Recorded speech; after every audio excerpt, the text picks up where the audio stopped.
Do, do, do, do, do, do.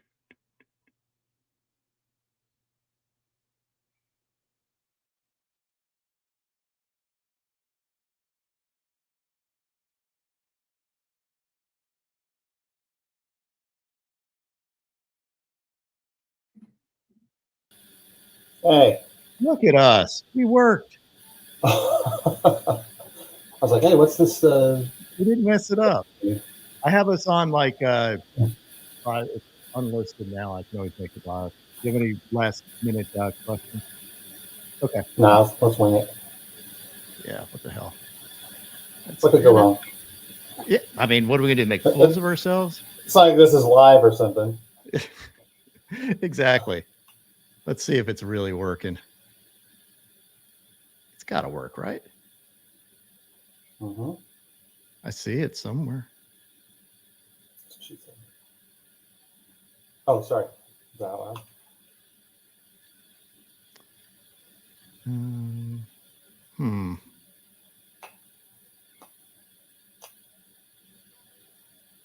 There we are. We're working.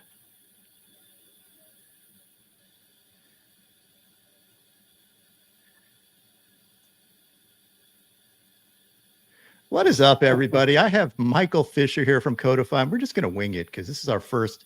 It may be a series of live streams. How are you doing, Mr. Fisher? Doing good. It's weird having 2 days with no ball, but yeah, exactly.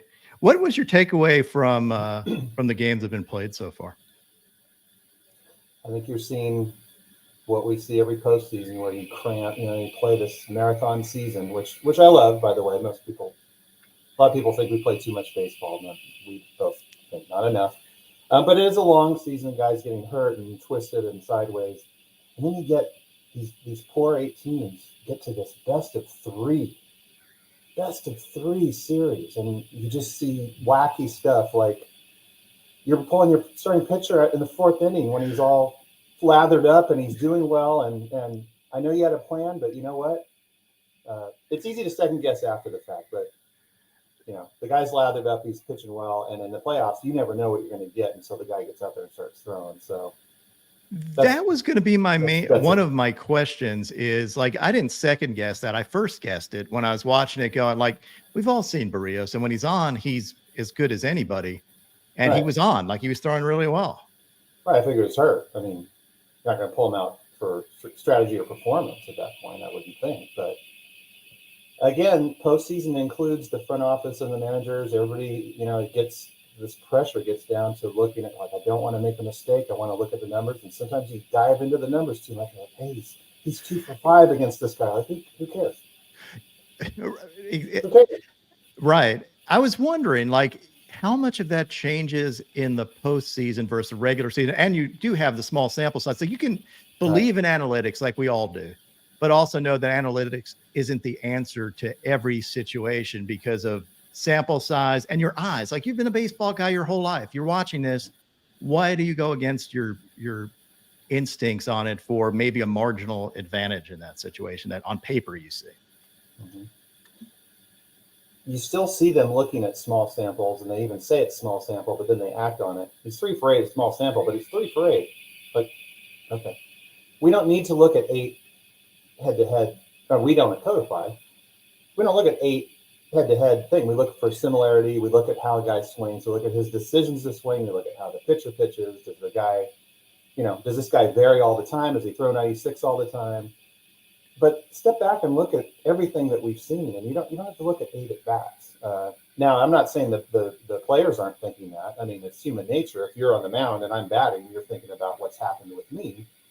But you're not going to pull yourself out of the game. The manager is should be looking at a bigger picture. That's all I'm going to say. Yeah. And how much do you think, like, have you noticed it with, I mean, obviously you're doing a ton of mapping of everything.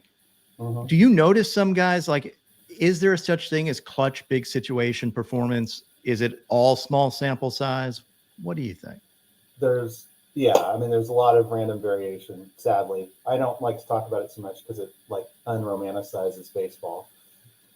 And you mean like a 54% winning percentage over 10 years and all that? Don't ever say it out loud. It's true. Don't say it out loud. Yeah, exactly. Fans don't get fired up about that. Oh God. Yeah. What could go wrong? Yeah.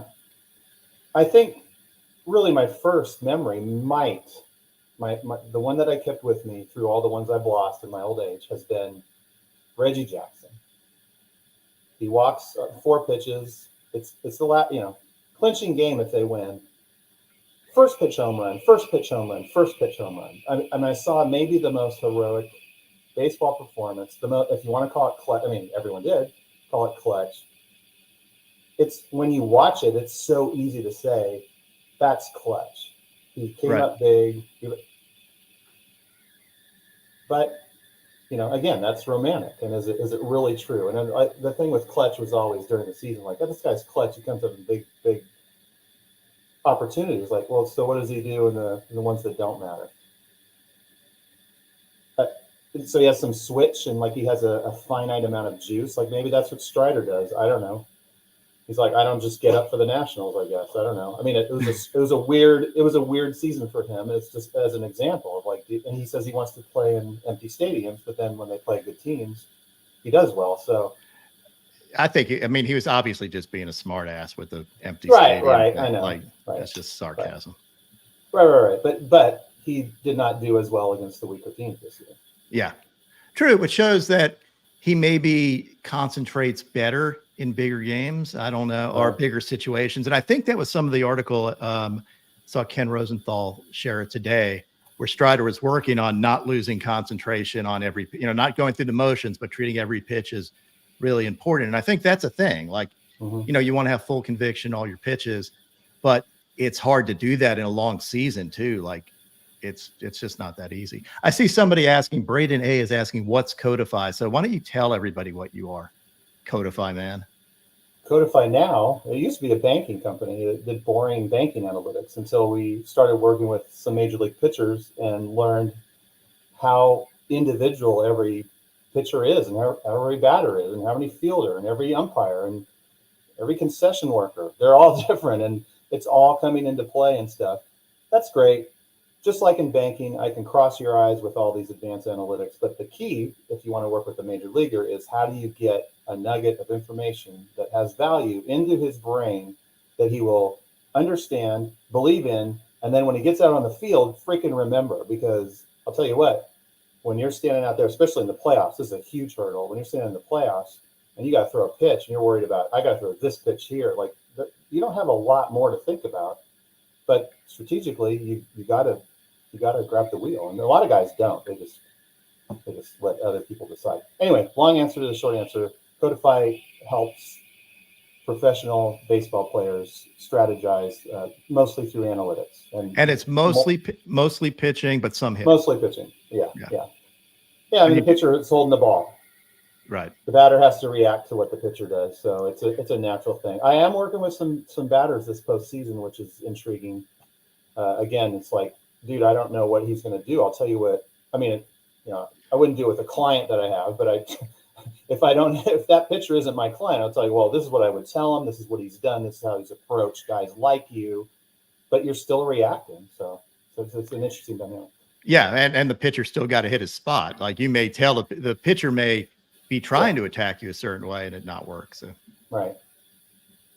So, and is that what you would do? You would sit there and say, hey, this is how they're probably going to attack you. This is what I'm seeing as your weaknesses against these type of pitchers. This pitcher tends to do this, and this is probably what they're going to do because they're smart. Yes. Umpires come into play a lot with the batters. Let's talk about, this is the second game of the series, so I know who's going to work behind the plate. And that guy is going to call every pitch, not necessarily by every pitcher, but that starting pitcher, he's going to call everything 2 or 3 inches off the plate of strike. So, look, everyone says swing, it's a strike, all that baloney. But sometimes, if there's a 90% chance he's going to call the strike, I'm actually in that camp of, you better eventually start swinging. Now, if you don't know that, over the course of the season where it's 30%, you're crazy to start swinging at that because you become a 200 hitter really fast. So it's a big thing. Yeah, that's interesting because I've always been of the mindset that if you expand your zone, they say swing at anything close. Well, that works in Little League. That works maybe in high school. But if you're working with major leaguers, swinging at anything close, like it might be a strike, protect the plate. You're swinging at 102, 2 inches off the plate. Right. You're getting out more often than you're saving yourself from an umpire calling that. I promise you, I have had batters that I'm telling, dude, it's the playoffs. Your team's going to get eliminated at your last at bat. This is a 90% chance of being a strike. It's not a strike, but it will be a strike. So you can stand on principle and say and complain and argue later, or you can swing. So it's a really weird thing because I totally agree with you. Like in general, like you just screw yourself into the ground expanding. You can make gobs of money dominating, let's just say half the zone. For a long time, even Acuna was perfectly fine. He's like, dude, you throw it on the outer third, I just walk back to the dugout. I'm not even going to try to swing at it. And now he's learned to hit the whole thing. He's a freak. But there's a lot of guys who are like, I'm just going to hit Matt Olson. Go look at where his homers are. Go look, for a long time. So it's an interesting thing with hitters for sure. Now pitchers, you already touched on that. Who the hell knows where the ball's going to go, especially in the playoffs. I got a good question here from Matt Christie. Is there ever too much data? And if so, what separates people? Like, how do you control the intake? That's part of what you do. And that's what I like about what you do. And when I've interviewed pitchers about what you do, you make it as simple or complex as they want. And, can you tell, by the way, if they're good at processing data? Yeah. When I started out, my focus was on the analytical part of we have this grand question of who should throw where, when, and why, and how, and who, and, big math problem. And it was about the third guy that I realized these guys are all super different in how they understand data and process it and retain it and all that stuff. So really the very first thing I do when I talk to somebody now is to hell with all that other stuff. Like, let's just talk about how you think. What are you thinking about out there? And, and you uncover some guys who are like, well, I just want to get into the analytics and do, like maybe you shouldn't though. Maybe you should just focus on that. Let's just focus on bolting down your pitch mix. And when you throw your four seamer, you probably can't remember where to throw to all these guys that you'll face today, but 90% of the time an up and in with this pitch is good. Let's just start working toward that. And we'll fine tune it later. I noticed that interviewing like Liam Hendricks, for example, he would look at your charts in the bullpen, put them away, but have a general idea. Like it helps give a general idea of where to throw it. You may forget it out there, but there's some takeaways you have. It also, to me, the biggest thing I got from talking to some of your guys was that it gave them confidence. Like they go out there and they're like, I know as much about anything. More conviction in their pitches means better results, even if it's like, it may be marginal here and there, but if you have 100% conviction in the pitch, right, then that's a big deal. Right. Anybody can hit any pitch anytime, even though there's, less chance of this pitch than that pitch. And no one has the answer, and there's not the perfect system and all that. And you can find all the flaws in every system, no matter how good it is. But the bottom line is your ass is out there on the mound right now, and you need to come up with the best answer you have. And that's, to your point, that's what a lot of guys believe when they use Codify is like, this slice of what I'm trying to do is something I trust more than anything. And therefore, I'm as prepared as I can be at this, in 2023. And here we go. And that's made a huge difference. It turned Liam into a complete freak. He already had tons of confidence, but it was kind of like, I'm going to make this work. Like, yeah, dude, that's not going to work. But confidence could float that guy through bad pitches. But now it's like confidence in good pitches. So, you know what they say. Like sometimes your third pitch is your best pitch if that's the one you believe in. Yeah, he was doing a lot of that. But we're like, I'm just going to tell you what your little best bit of confidence. Yeah, he has a little bit of confidence in himself. Just a wee. If he comes out of his shell, he's going to be an animal. Yeah, exactly. Was there anybody that jumped out at you in the first round as filthy, or anybody that you haven't seen that should have been used more? Like for me, and I mentioned this on Twitter or X or whatever the hell we're calling the damn thing.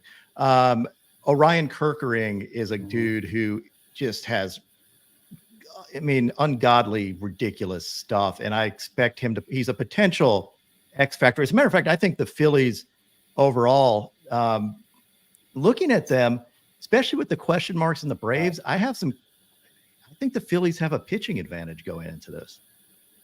I was itching to see, I am, he will pitch, I'm sure, but I was itching to see him pitch just because you have that whole playoff factor. The kid's supposed to be nervous. Sometimes these kids are so young and have so little experience. It's like, this isn't different than what I just went through, because I went from minor league parks to, what do you pitch? How many games for the Bills? Handful. Yeah, nothing. One hand, right? Yeah. So it's like, it's not, I don't know, it's going to be crazy, but it's just like, especially at home, I thought, like, hey, let's get this guy into maybe not throw him out there on the road the first game, but it's fascinating to see the young kids, and that there's a lot of them now, so that have never been there before. So this is something new for a lot of guys. Yeah, maybe they've had some minor league postseason stuff, but this is so different. Where even the first game of a wild card, it's like, it's best of 3, man. Like, every play, every pitch is huge, but you just played 162, and it's like, there's just that, okay, it's ball 1. It's like, that's ball 1, that's huge. But it's like trying to keep that into, like, acknowledge it's important, but don't let it like freak you out and impact your performance in a bad way. Yeah. It's tough. Yeah, no, I agree. Am I looking at it wrong? I think game 1 of that series is huge just because of the pitching matchup advantage that the Braves have. And then they suddenly get into a not necessarily an advantage when you're dealing with Wheeler and Nola can beat absolutely anybody when they're on. Yeah, the short series of Phillies that's brutal. Yeah. Brutal. I mean, Wheeler in the postseason is crazy. So he just seems to have a low heartbeat, and with more and more experience, Evaldi, I thought, lifted his game to back where it is. Like, has a history of doing some big things in the postseason. You can see it. You can see it. Yeah. You really can. Sometimes you think I'm just kind of connecting dots in my head and romance. Like, no, you can see it in their eyes. Right. And that's where, again, as an analytics guy, I mean, you live and breathe that. There is a part where you can't quantify it necessarily, but you know it when you see it. Maybe you can quantify it after, you get enough history of it, saying this guy is going to raise his game in these situations. I don't know. Yeah, I always think of Verlander. Like, here's a guy that you see like hop all around in the velo chart, even during the season. It's like, here's a guy that's used to stepping down on the gas pedal, and he knows how much gas he has and all that. So, but there's a lot of guys that don't do that. They're like, I'm going to throw a 95% fastball all the time.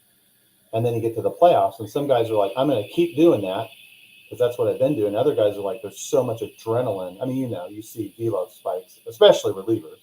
But even in starters, you see like, oh, this guy's throwing, this is a starting pitcher, and he's throwing 2 miles an hour faster, which is, okay, that's great. It's the first inning. But, man, what's this guy going to be doing in the 5th? I mean, you can't ride that adrenaline that long. So it's an interesting dynamic. Do you factor that into your chart? Like, to do that, obviously, it may expand or decrease your blue. Absolutely. A lot of times you don't have any clue of what the pitcher's going to do. Is this guy going to be different? I don't know. Is he a client? Is he going to tell you? Does he even know? If you don't know, you can't assume it much. But in general, there is a slight, just over the course of all the pitchers, there is a bit of a velo increase, a natural one in the postseason. So that does get baked in.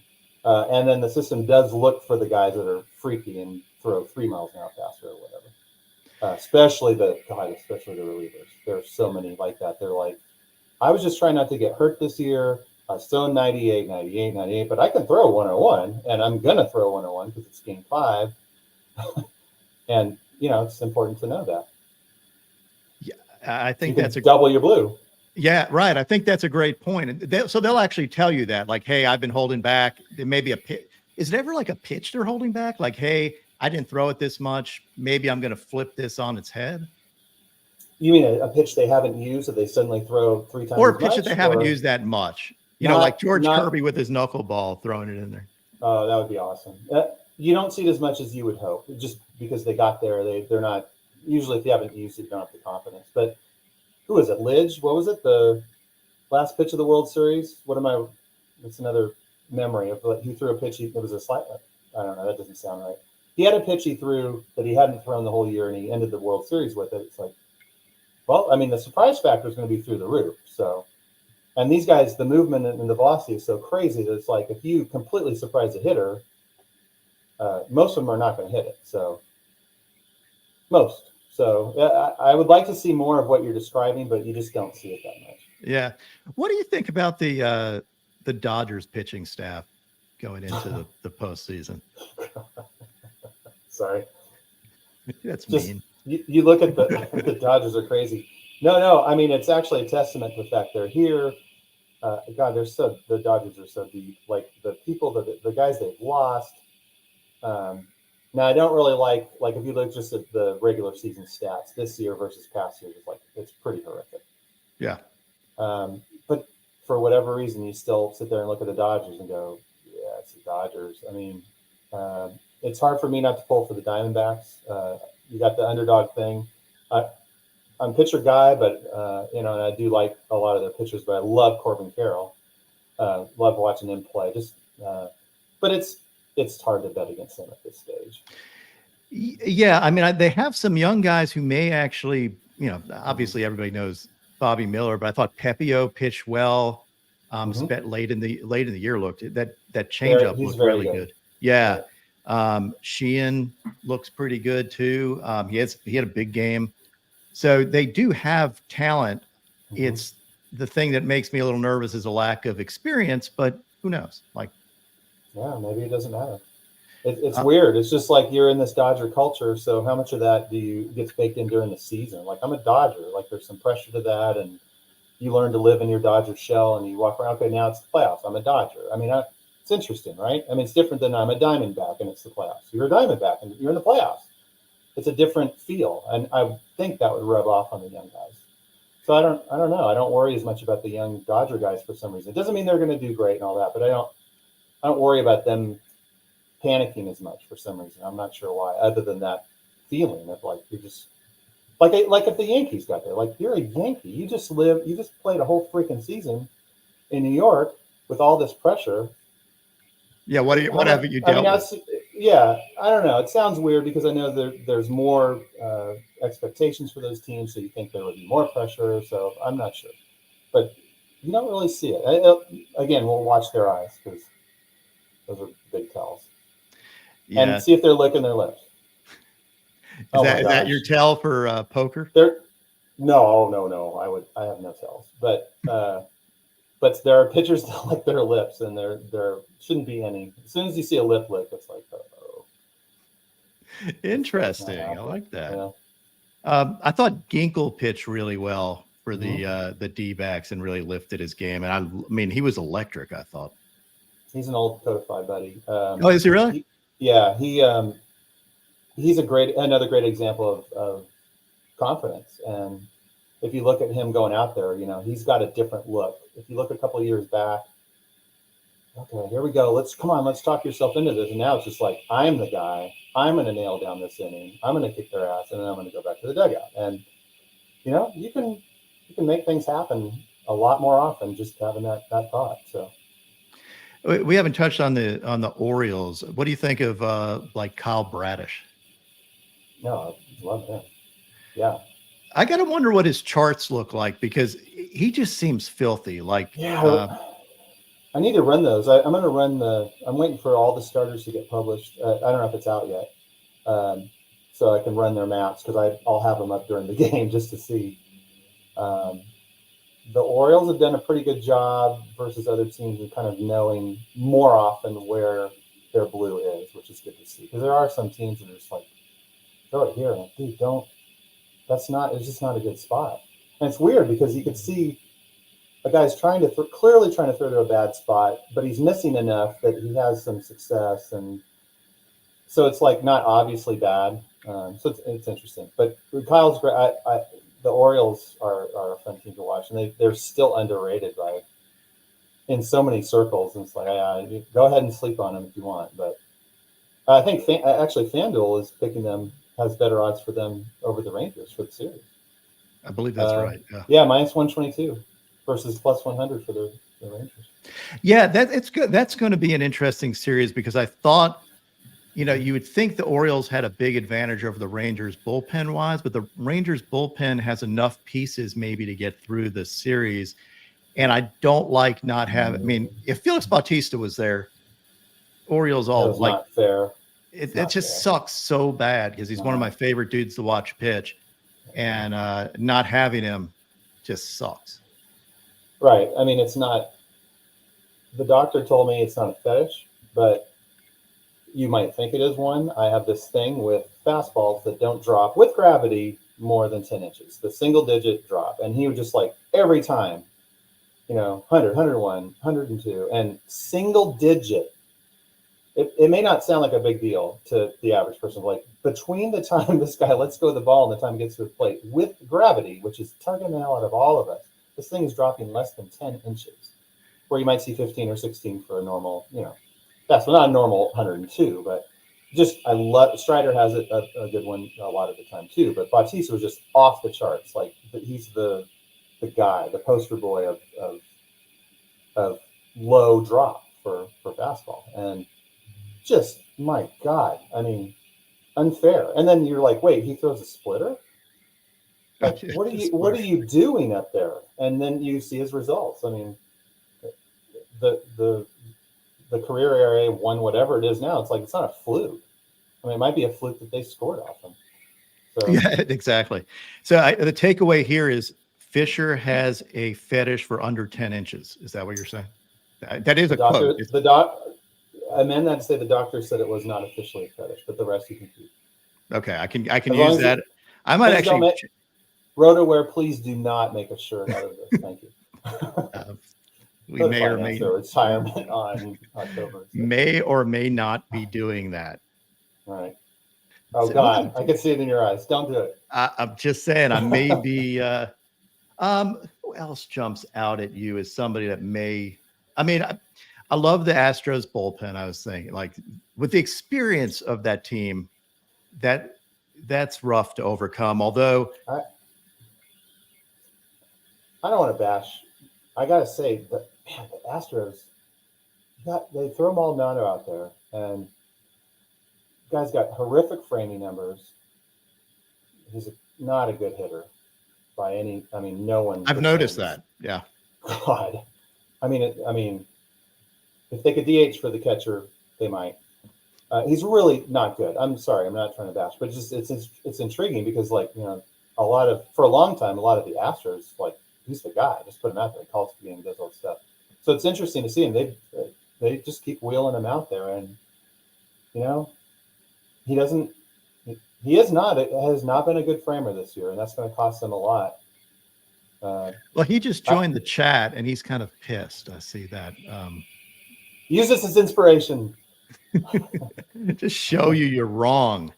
Well, it's just interesting to see because you've seen other. Look, catchers are gold. If you got a catcher your guys believe in, I mean, Austin Hedges or whatever, like the guy. I mean, I don't know how much he weighs, but he sure as hell isn't hitting that. And but can you catch? I mean, you have a job somewhere, so I don't know.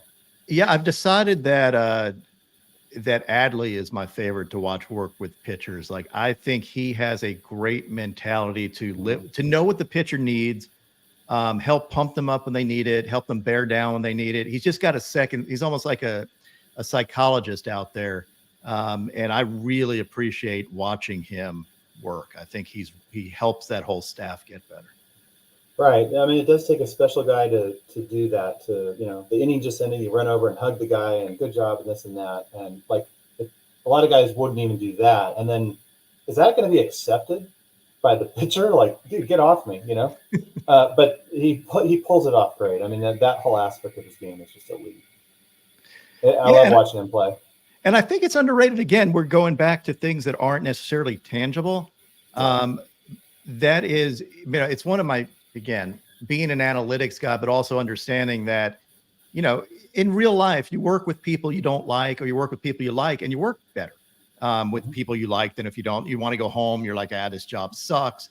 Get me away from it. So bad clubhouses and good clubhouses, bad catchers, attitude-wise, bad pitchers, just, the whole one bad apple thing actually does matter, even though you can't measure it.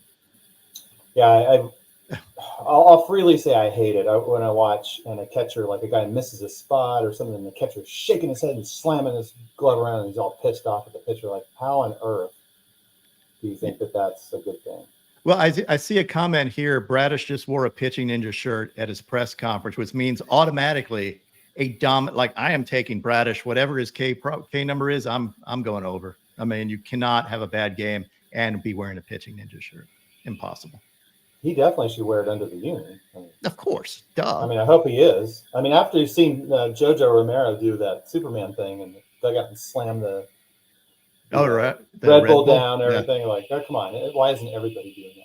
Yeah, I freaking love Romero. Vesey is one of those guys also that gets really pumped up, and I always love that. On the topic of Astros, do you think that the Twins pitching can outlast their lack of offense against the defending champs? I mean, I think the Twins pitching is like Pablo Lopez has some of the biggest games of the year as far as like Ks and just pure dominance. His addition of the sweeper has made a big deal. He's no longer, the change up man. He's such a smart dude. Same thing with Sonny Gray. Sonny Gray is, I mean, when I interviewed Sonny Gray, I went into it thinking like he's a brilliant dude. He's got a feel for pitching that's outstanding. He knows, he's almost like a Yu Darvish in that he's an artist. He has so many different ways to make the ball spin and variations of that he can use it at the right time. I have a ton of respect for that guy. And then Pablo Lopez, who's as smart a pitcher as there is in baseball. I mean, who's going to be a doctor? Like, the dude is brilliant. I think they do have like those guys. I wouldn't bet against them. I think it evens it out. I think they can beat the Astros. Astros experience is hard to overcome. I don't know. What do you think? Yeah, I mean, if you gave me no odds and said even, yeah, okay, you got to give me a little something if you want me to take the Twins. But do they have the weapons to win? Absolutely. And again, in these short series, I mean, you got Lopez. I mean, you got a great chance of winning that game. So, well, and then the back end, you have who I think maybe, at least the filthiest stuff. I don't know, like the best results, whatever. But when Duran is on, he has the filthiest, pure stuff in base. I mean, he throws 105 with 100 and is topped out at 101 on his splinker, and then has his curveball his best pitch. Like when he's on, he's ridiculous. No, if he's on, it's over. Yeah. It's every time I watch him, just get a feel of this. Is this one of the rare days he's not? If it's not, then just enjoy and see what he does. He's amazing. So yeah. Do they have the pitching to win? They do. Are they more likely to win than lose? I wouldn't say so, but this is a short series. You're rolling dice. It's not sexy or romantic to say that, but there's just a lot of chance going on, and a pitch misses by an inch or this or that. Like it's completely winnable for the Twins.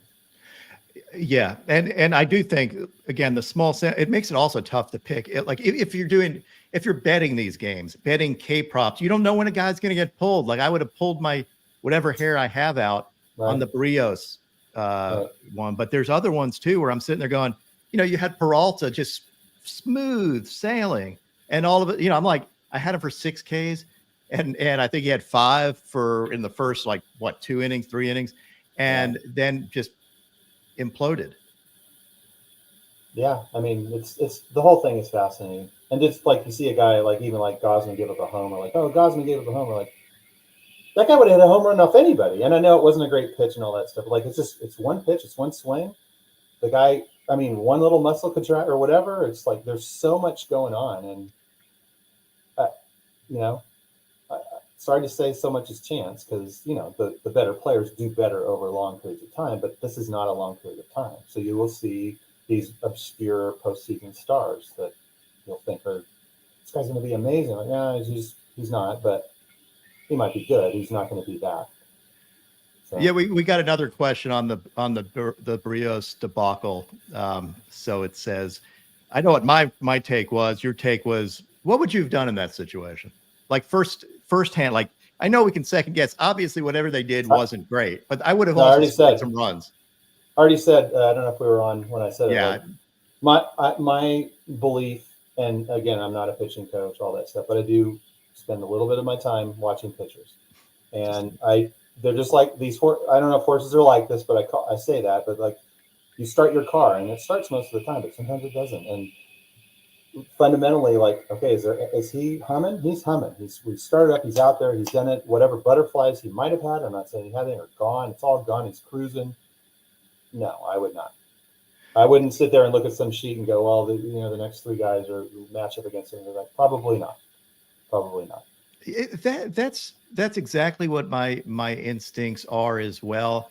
I think we just get too caught. Like, number one, there isn't a baseball fan that would have said, say the leadoff hitter hit a home run in that situation. Oh, you left Barrios in too long. He only went he went 3 innings. He's no good in the fourth.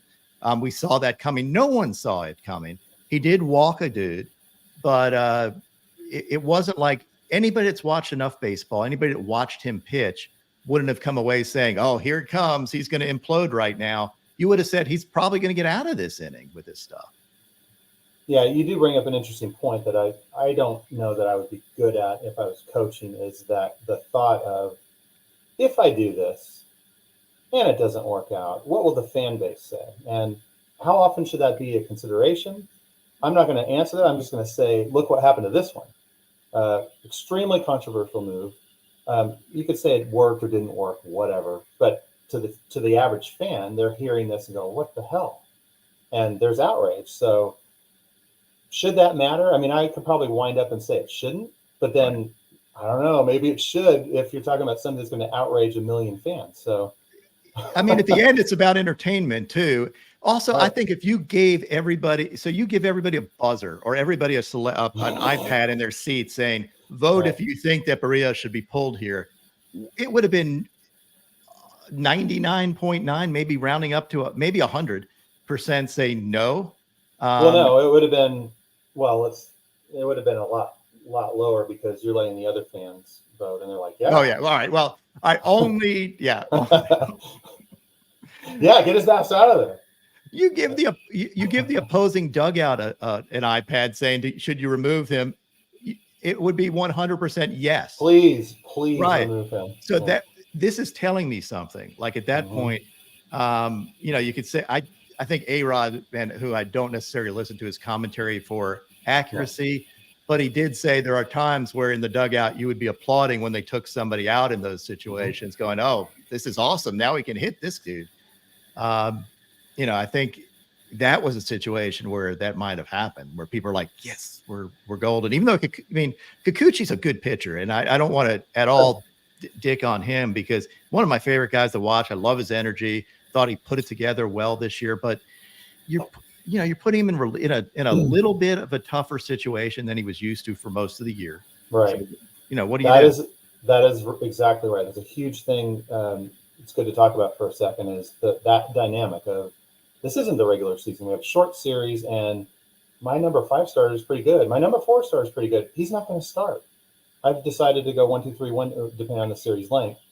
And there's no tomorrow. So here comes this guy that this guy hasn't thrown a relief in 5 years, and it's a playoff game. It's like, so that's another consideration of Kikuchi's like, I don't know.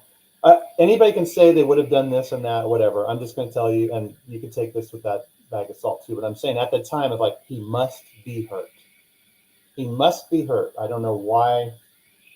I don't have a good reason. Again, we didn't see all the intel. Maybe they had a good reason. They sure as hell had a good enough reason to do it, but yikes. Risky. Yeah, I am definitely, I think you should have as much information as you can get, but still make a decision game-wise based on what you're actually seeing while having that information, right? That is extremely hard to, you can generally predict how someone will generally do, but man, there's no substitute for this guy just threw 3 innings. You know everything about how he's throwing. You know what you need to know. You know a lot more to predict the 4th inning of this game than you did before the game started.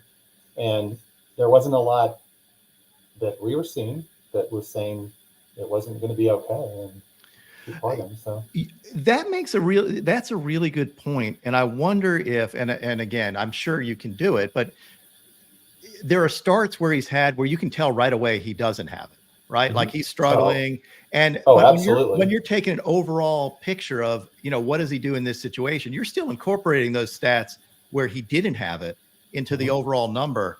and it will bring it down versus stats where he's done really well over this first inning and look with, you can't factor all that stuff in to whatever the ultimate number is. Yeah, I mean, these aren't meant to be dynamic during game. I know how they would be if they were, and if they were, I promise that. I mean, especially what was his pitch count? 58 or it was low. It was way lower than it should have. Yeah. And I'd have to look closer to really like stand completely behind this, but I believe, based on what I saw, that if the maps were dynamic, they would have been bluing up as the game went on. What do you think about what you've seen from Grayson Rodriguez? Do you have any? Have you run anything on him?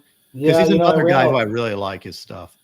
Well, maybe we'll have to do another episode. I ran those guys though, and saw some interesting stuff. So, okay. Yeah. I mean, we'll do these periodically. I don't want to, I just wanted to more practice, see how this thing went. Any other questions out there, feel free to shoot them. Otherwise, we're going to wrap up because, and we'll do these again. We'll maybe even grab some other guests on with us too.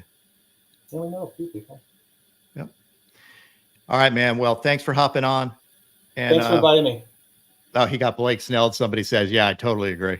That is exactly right. Yeah, there's a whole nother thing. We could talk about the Cy Young for a while if you want. Yeah, we'll do that later on. Yeah, take care. Cool, man. Later. Bye. Bye-bye.